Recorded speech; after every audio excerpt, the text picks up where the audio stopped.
Bine v-am găsit, bine v-am regăsit, dragilor din Zodia Leu, oriunde v-ați afla. Iată-ne din nou împreună la o nouă lectură generală pentru perioada cuprinsă între 22-30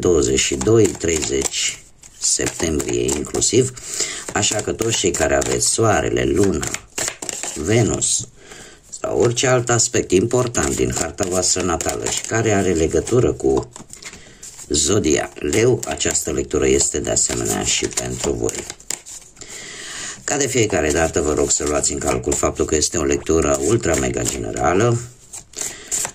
Voi, prin deciziile și alegerile voastre, sunteți cei care vă construiți propriul viitor, așa că luați decât acele mesaje care rezonează cu voi, iar restul lăsați-le să zboare în univers, pentru că sigur sunt pentru alte energii care într-o mai mică sau mai mare măsură au legătură cu Zodia Leu. Zise toate acestea, haideți să vedem cu ce vine acest final de septembrie. Dragilor, vine cu cooperări, cu soluționări foarte bune și cu stabilitate. Ce înseamnă asta? E posibil ca voi pentru, nu știu, vreo situație legată poate de o stabilitate profesională sau chiar de obținerea unei case, de ce nu, să în sfârșit să reușiți să vă puneți și voi, să vă stabiliți într-un anumit loc, apar posibilități de cooperare, apar posibilități în care uși vi se deschid, în care lucrurile se deblochează. Cum de asemenea ne mai poate vorbi chiar și de o propunere pentru unii dintre voi, poate nu pentru toată lumea, de o propunere amoroasă, foarte sinceră, de hai să ne punem pirostriile, hai să facem lucrul oficial sau pur și simplu să încheiați oarecum un ciclu, o etapă din viața voastră poate cu o cununie civilă, cu propunere de căsătorie, cu ceva oficial. Dar, per general, lucrurile se pare că merg spre stabilitate, care este cuvântul de bază, și pe faptul că sunt uși care vi se deschid. Uși care vi se deschid, cum am mai spus, pentru alții dintre voi această cheie poate fi și cheia unei case, a unei mașini, o înțelegere, o cooperare, o conexiune foarte bună vis-a-vis de aceste lucruri, care vă aduc acest lucru important care este stabilitatea. Haideți să vedem ce ne spune tarotul, ce vine pentru dragii mei din Leu în perioada 22-30 septembrie, atât pe plan profesional, financiar sau sentimental. Ce vine pentru dragii mei din Leu sau cu legături puternice cu această zodie? Să vedem.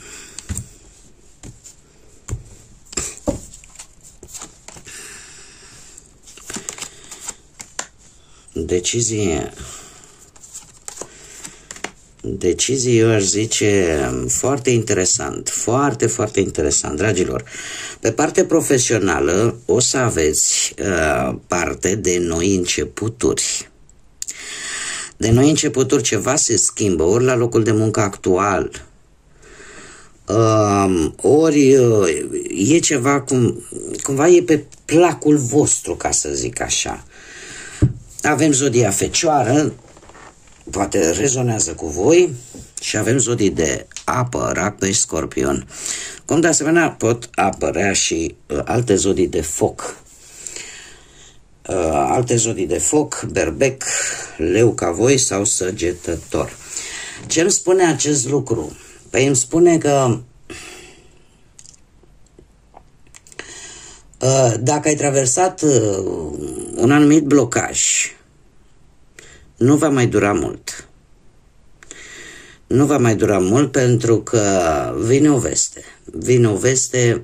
Vin niște schimbări favorabile, posibil un interviu chiar, cu un rezultat pozitiv, lucruri care ambipaj îl anunță, da? Lucruri foarte bune, pozitive, vești foarte bune.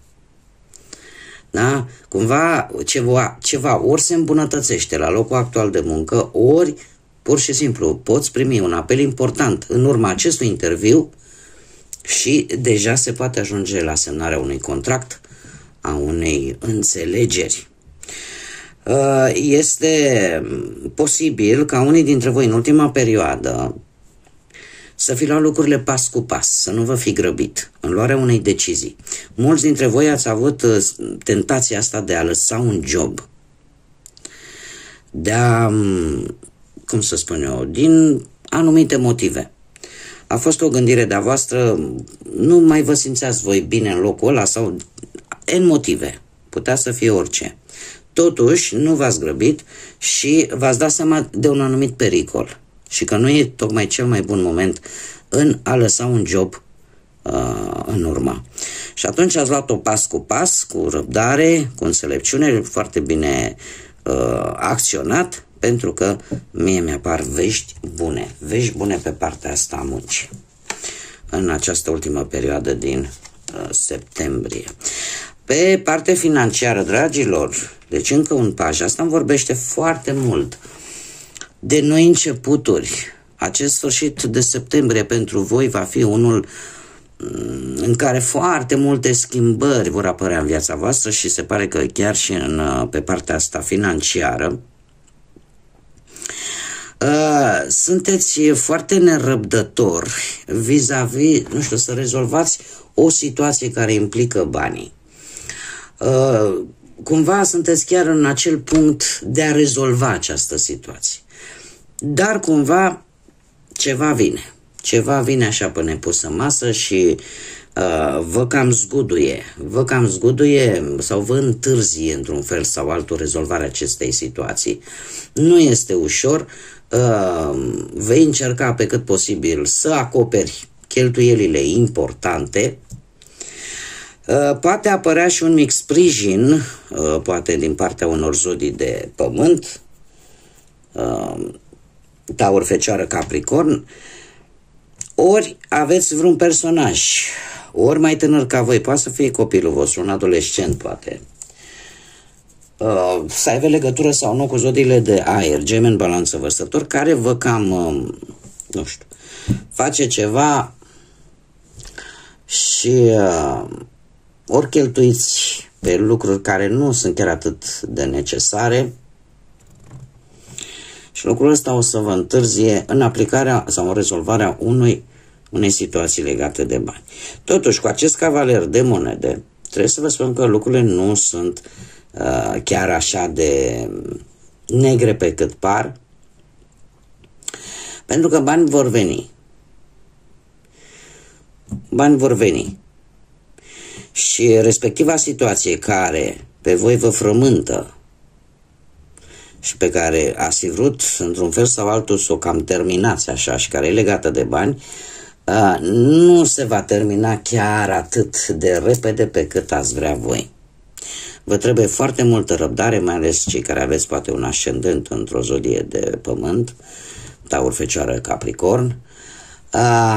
Vă trebuie foarte multă răbdare, meticulozitate, responsabilitate. Nu știu, e posibil ca această situație financiară sau piedica care apare în rezolvarea ei să fie legată de o promisiune pe care voi ați făcut-o. De o promisiune pe care voi ați făcut-o și în încercarea voastră de a vă ține de promisiune sau de un anumit compromis, lucrul ăsta vă cam amână un pic rezolvarea acestei situații financiare. Bani vor veni undeva către sfârșitul perioadei. Și în mare parte vin, probabil, nu știu, pe salariu sau... adevărul e că pot veni din anumite investiții din mai multe direcții. Dacă ați investit în ceva, da? Cert este că apare această mică întârziere. Acum, mergem mai departe, haideți să vedem pe plan sentimental. Pe plan sentimental, cei care sunteți deja într-o relație, Dragilor, voi se pare că aveți parte de foarte multă pasiune, lucrurile, nu știu dacă Zodia Capricorn vă zice ceva, sau poate voi aveți vreo lună, Venus în Capricorn, de ce nu? Dar lucrurile se pare că se fac la comun. Există o apreciere din partea perechii voastre vis-a-vis de ceea ce voi faceți și de felul vostru de a fi. Foarte multă pasiune în această perioadă, foarte mult sex appeal, foarte multă atracție unul față de celălalt. Eu aș mai zice că cumva totul este mult mai senzual. Și chiar dacă există și un dram de gelozie aici, pentru că putem vorbi și de acest lucru, totuși cu acest 6 de bâte aș zice că există o relație care chiar se poate termina și pentru cei care nu au făcut-o încă, desigur, cu o propunere, așa cum bine am văzut, de căsătorie. Cu o propunere serioasă, cu un angajament serios. Dar în mare parte lucrurile merg bine, veți face lucruri împreună, sunteți acolo trup și suflet. Cred că singura chestie un pic ieșită din comun ar fi atracția asta, nu știu dacă e exagerată, dar vă face bine. Cei care sunteți singurei, de asemenea mi-apar zodii de pământ, Taur, Fecioară, Capricorn. Cineva vă dă bătăi de cap, cineva vă dă nopți nedormite, cineva care e posibil să aibă o persoană foarte ambițioasă, să aibă o stabilitate economică, cum să spun eu, să apară, să fie apărut în viața voastră recent și care să, într-un fel sau altul, să vă facă pe voi să încercați să aparentați o altă atitudine, nu neapărat așa cum sunteți voi. Să vă dea destul de multe bătăi de cap și de nopți nedormite. Eu aș spune că dacă, pentru cei care rezonați cu această informație, nu încercați să fiți altcineva decât sunteți, în ideea de a convinge, în ideea de a atrage poate pe cineva în viața voastră. Chiar dacă are poate o situație materială bună și pentru voi lucrul ăsta, pentru unii dintre voi, posibil să fie un aspect important. De ce spun acest lucru? Pentru că îmi apare până la sfârșitul acestei perioade, în primul și în primul rând, o anxietate foarte mare, o stare de stres continuu, care poate duce chiar și la probleme de sănătate. Cu acest 4 de spade. Așa că e posibil ca toate aceste stări negative să vină din cauza acestei energii și nu neapărat pentru că voi încercați să o atrageți. Poate să fie cineva negativ în viața voastră, care profită foarte mult de faptul că are o situație materială foarte bună și vă creează aceste lucruri. Cum de alminteri, ne putem gândi la cineva, o energie foarte sigură pe sine, care, într-un fel sau altul, ar putea, poate, să vă ajute cu o anumită situație care pe voi vă macină și nu vă lasă, vă mănâncă nopțile. Mare atenție cu toate aceste lucruri, mai ales cei care aveți tendința câteodată să, cum să spun eu, să dați așa într-o ușoară depresie. Chiar dacă, în general, zodia Leu are o autoestimă foarte puternică, atunci când nu se simte iubit, atunci când nu se simte el sau nu este în cea mai bună formă, sau societatea din jurul său nu-i creează, ca să zic așa, mediul propice de a străluci, de multe ori tinde să se retragă din acel leu maestos, poate să devină acea pisicuță care poate fi ușor de rănit. Este o situație aici care vă creează o stare negativă, o stare de anxietate.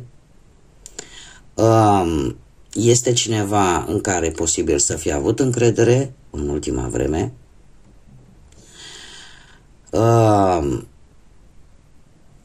Încrederea, așa cum bine îmi place să o spun, nu vine din fabrică, ea se câștigă de-a lungul timpului și e posibil ca această energie să vă fi mințit, poate, sau să vă fi înșelat pur și simplu încrederea pe care voi i-ați acordat, iar lucrul ăsta să vă ducă într-o ușoară depresie sau într-o stare în care voi nu o să fiți chiar în cele mai bune condiții. Așa că mare atenție. Nu este bătut în cuie, mereu spun lucrul acesta, tarotul arată energiile așa cum se prezintă ele acum. Da? Dacă voi schimbați ceva în deciziile și alegerile pe care voi le faceți, atunci energiile se schimbă. Haideți să vedem ce mesaj am pentru voi, dragilor din Leu, în această ultimă perioadă de septembrie. Care este mesajul pentru dragii mei din Leu în perioada 22-30 septembrie? Și avem numărul 13, care poate să vă zică ceva, 13 sau numărul 4, care ne vorbește de stabilitate, așa cum am văzut încă de la începutul lecturii, de organizare, de acea necesitate de a face un pic de ordine în diferite aspecte ale vieții ai fiecăruia, de mai multă răbdare, de o mai bună planificare, de acea dorință de a vedea un rezultat vizibil. Da, un rezultat vizibil și acea certitudine, domne, sunt pe drumul corect sau nu. Este un interes mai mare, 4 este guvernat de Uranus și de Saturn, care ne vorbesc în primul și în primul rând de lecții de viață și de perioade lungi de timp.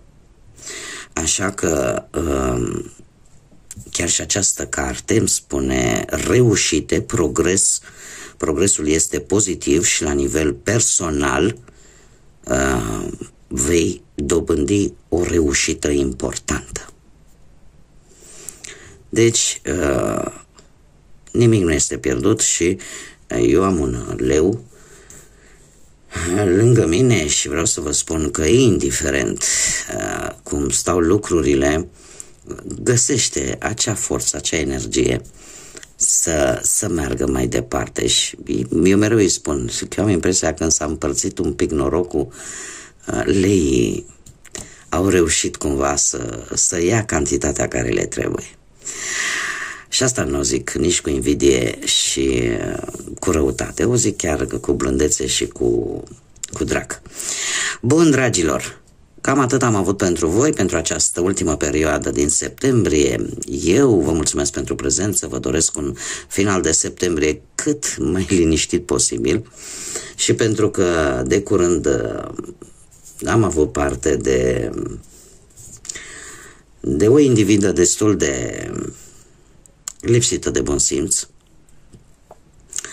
m-am hotărât ca, cel puțin în această serie de lecturi, așa cum am făcut și la lecturile anterioare, la zodiile anterioare din acest set nou de lecturi, să vă sugerez, voi depinde ce faceți, cum faceți, dar eu să vă sugerez, domnilor, doamnelor, dragilor, dragile mele, atâta timp cât, nu neapărat numai într-o singură situație, în orice situație, nu puteți face bine, cel puțin nu faceți rău. Este un îndemn pe care eu îl fac de aici, de pe această plataformă, să zice în spaniolă, îmi cer scuze, de pe această platformă, tocmai pentru că m-am săturat de oameni care fac rău gratuit, pe care nu interesează ce scot pe gură, ce mi înșiră prin mesaje și nu înțeleg de unde atâta răutate și nu înțeleg de ce atâta ură față de o persoană pe care nici măcar nu o cunoști. Așa că asta vreau să fac în acest nou set de lecturi la fiecare zodie, să vă sugerez în orice situație ați traversa, dacă nu puteți face bine, cel puțin nu faceți rău. Oricum, un final de septembrie cât mai liniștit, cu cât mai multă lumină în suflete, în gânduri și fie ca tot ceea ce voi vă doriți să devină realitate. Până data viitoare, când ne vom reîntâlni la o nouă lectură, multă energie pozitivă și, desigur, să fiți iubiți, dragilor!